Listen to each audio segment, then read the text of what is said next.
This is the Pro Football Chase podcast, a podcast that has featured interviews with Rams wide receiver Robert Woods. To reach 1,000 yards, and last year, unfortunately, I got hurt midway in the season. But other than that, just working and grinding to get to this point, and finally broke it with a lot of games left. Packers wide receiver Marquez Valdez-Scantling. Just the fact that we got all-pro on the other side of the ball, in Devontae.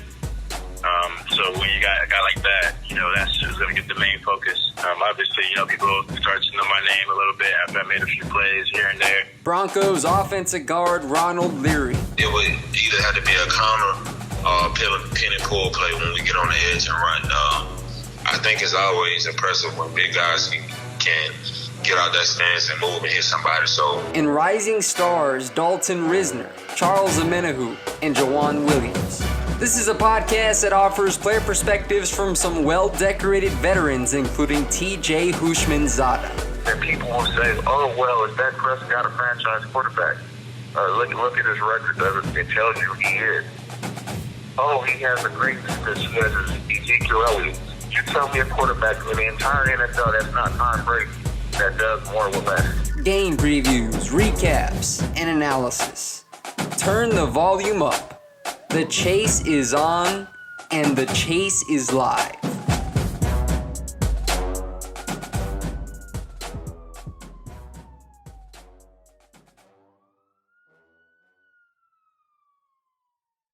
Good evening, everybody, and welcome into the Pro Football Chase podcast. It's Isaac Signs with you, and joining me for an interview is Eastern Washington safety Dehonta Hays. Hays played out his final season at Eastern Washington, all Big Sky Conference selection. So Dehonta, it's a pleasure to get you on the podcast. How are you doing today? Doing great. Got a nice workout in. Went and got some nice food in my system. I'm feeling great. Ready to get this interview going. Get to know you. Get to know me. That's what I'm here for. It sounds good, bro. So let's get right into your senior season. You totaled 115 tackles, 5 pass breakups, 3 interceptions. So how do you feel like your performance solidified your case as an NFL prospect? I feel like I have what it takes to be an NFL prospect. As I look at myself, I see a lot of Buda Baker in myself and the way he plays, his physicality, the tackles he makes, the plays he makes. It's very, very similar to how I play. Somebody who doesn't back down from a challenge. I mean, there was games. I think I had 3 games this year with 17 tackles. I'm just willing to leave it all on the line for my teammates. That goes to show without even showing, like, speaking on athletic ability, the things that I can do outside of that. Not only playing, I can just do whatever it takes in order to give my team the advantage. And I feel like this year was a great year for me to be able to piece all that together. I was really able to show my versatility as a safety because I wasn't always playing safety. I was down in the box sometimes playing somewhere similar to a rover spot, but I wasn't. I was still at safety, but I was rolling down, being able to feel that. I feel like I was able to go all over the field, play man. I was able to do it. And speaking of your versatility, you were Eastern Washington's leading tackler and one of the best run-stopping safeties in the football championship subdivision. So speaking of that physicality at the line of scrimmage, your range to cover sideline to sideline, how confident are you that those traits of yours will replicate at the next level? At this point, it's just a habit of mine. I know that when the ball is ran, when the ball is in the air, when the ball is on the other side and I'm supposed to be guarding it, I know I got to go get that. If there's a ball carrier running down the side and I'm on the other side, I'm going to do whatever it takes for me to get over there and be able to make that play or put my team in the spot to where they can make that play. I just know that it transfers over from high school. I was the same exact type of safety, big run-stopping safety. I made a lot of big plays in high school, and that just transferred over to college, and I was able to do the same thing this year. I have to ask you, what did you like most about playing for head coach Aaron Best at Eastern Washington? I think the thing that I liked the most is that he just let me be free. I didn't have to worry about being a robot and being able to try and play a certain way or be a certain person. I was able to go out there and just ball, and he was always pushing me every step of the way. Whether I made a good play or a bad play, he always had something that would make me better from it. Like if I was to make a good tackle, he'll say, "Good job, but here's how you can be better." Instead of just saying "good job" and me just always getting a pat on the back, there was always a way for me to be able to know how can I be better as a safety, how can I be better as a person. And those are things that helped me throughout this entire senior year, because we had a new safety coach come in. He was a great, awesome coach, but Coach Bass has been here with me throughout my entire 5 years. So this year for me to step into the starting safety role for the entire season helped a lot. I'm sure there are plenty of moments from your final season, but what game or play will stand out to you moving forward? Probably my game sealing interception I had against North Dakota. That was a great game. I mean, we were on them early. They came back. We were battling. The weather was horrible outside. It was snowing in September.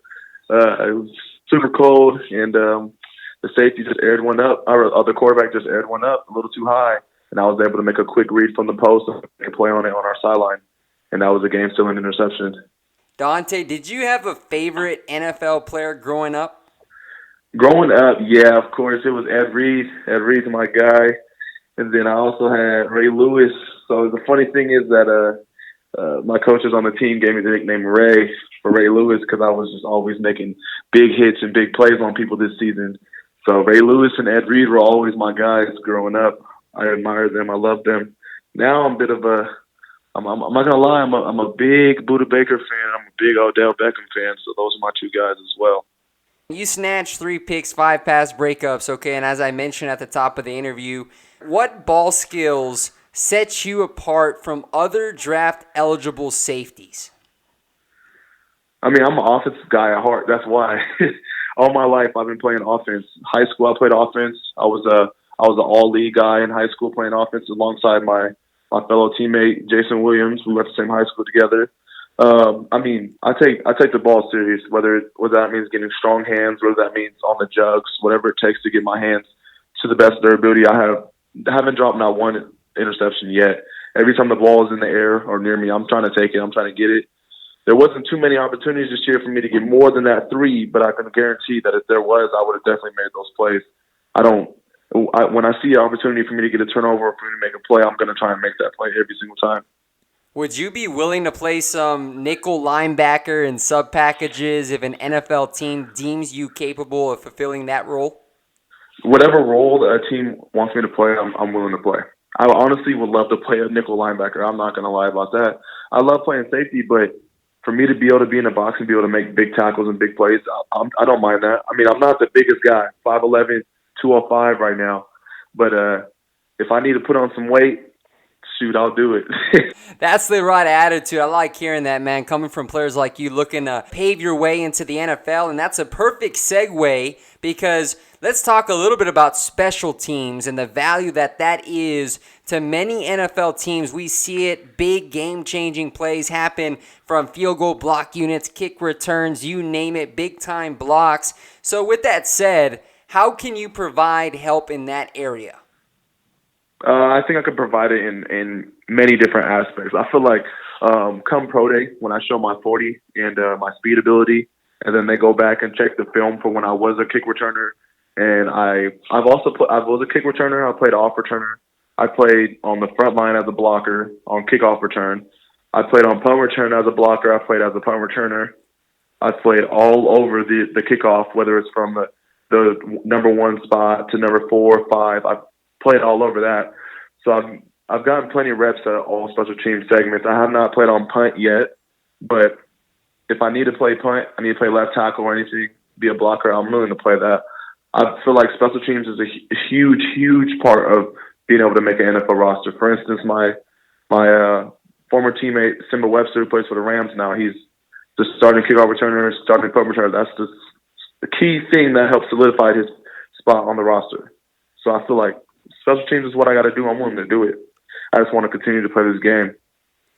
What drives you to pursue excellence in everything you do? You know, who has been your biggest supporter through your life journey up to this point? It has to be my uncle, my dad. They're always pushing me. My family's always pushing me. I also am really close with Lori Malloy and my mentor Eric Bowles. They're always there for me. Me and Lori talk all the time.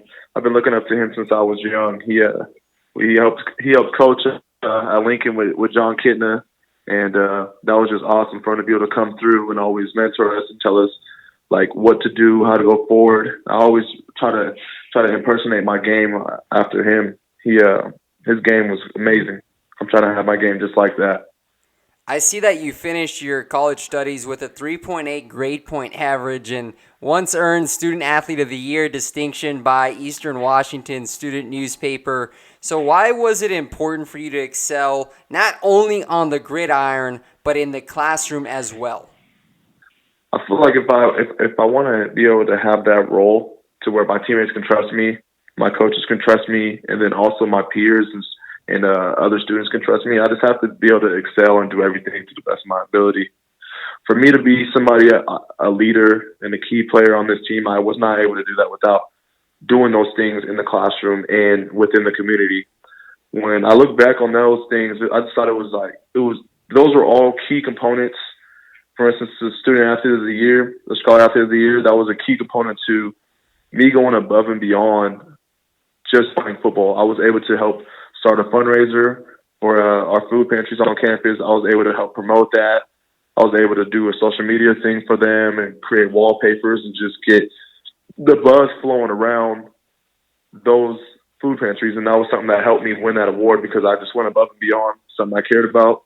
There's not a lot of people on our campus who can be able to afford food throughout the entire year. So for me to be able to raise that awareness helped a lot of people out with that. That's great to hear, man. That's awesome that you're impacting the community like that. And so I'm going to go back to what you already mentioned, the Eastern Washington Pro Day, which is coming up here in the spring. Do you have any specific goals for your 40-yard dash, bench press, and vertical? Yeah, for sure. My vertical is going to be at least a 40. We've been testing it already. I've already jumped to 38. 40 is what I have to hit. At least broad jump, I'm going to hit 11. My 40-yard dash, my vert, is going to be a 40. Broad's going to be an 11. My 40, I'm planning on going for a low 4.4. And my bench, trying to hit somewhere between 15 to 17 reps, depending on how I progress throughout these next couple weeks. We've already done some mock testing and a few things, and I'm extremely confident going into Pro Day. After these 3 weeks of training, I like what I'm seeing so far, and I still have another 12 weeks to get ready. Well, I'm sure the NFL scouts are going to like those numbers, man, so keep putting in the work. But, Dante, who are you training with right now? Are you still working with some of the Eastern Washington athletic staff, or are you working with some individual workers? Yeah, I'm working with one of the Eastern Washington's athletic staff. His name's TJ Conley. He runs a little pro day thing on the side, which is, he's by far one of the best guys I've worked with and trained with. We get some of the best workouts I've had since I've been at Eastern. I just enjoying everything that we're doing. So the weight that I'm putting on, the body fat that I'm losing, and just where my body's starting to shape and start to look like the person I want to be, which is an NFL safety, I'm just enjoying that. And we're only 3 weeks into it. Do you have any plans to play in any of these college all-star games coming up? No, not really. I got invited to a couple, but I just feel like I just need to prepare my body in a way. I took a nice little beating during this season, so I want to make sure my body is at 150% when it's time for Pro Day. So I feel like I understand that there's like a good amount of exposure you can receive from these games. If I get invited to if I was to get invited to a big one, then of course, no doubt. But the little ones, I'm not gonna do anything with those. What will be your message to NFL scouts and executives who are wanting to learn more about you as an individual? Pretty much, I'm an open book. I'm somebody who has nothing to hide. I'm somebody who excels on the field. I excel in the classroom, and I excel in the community. Somebody who's going to constantly work to be better and to continue to strive for greatness. the end of the day, I want to be known. I'm somebody who's floating under the radar right now, which is totally understandable. But in a couple months, you guys will know who I am. You guys will understand who I am, and you guys will be interested in having me on your team. When that happens and when people start talking about you, I'm going to say, hey, I had him on for an interview way back. I was way ahead of the train, man. So I wish you nothing but the best as you continue to prepare for the draft. I'm rooting for you in your corner. I'm looking forward to seeing how things unfold for you, bro. I appreciate that so much. I'm excited to see how it unfolds as well. I mean, shoot, starting from the bottom, trying to make it to the top. As they say, it's not where you start, it's about where you finish. So Exactly. your underdog stories, that kind of resembles of what I've had, man. So we connect and we strike a chord on that one. Blessings to you, and thanks for taking the time to join me. Oh, yeah, no problem. I'm very appreciative of it. Take care. All right. Thank you.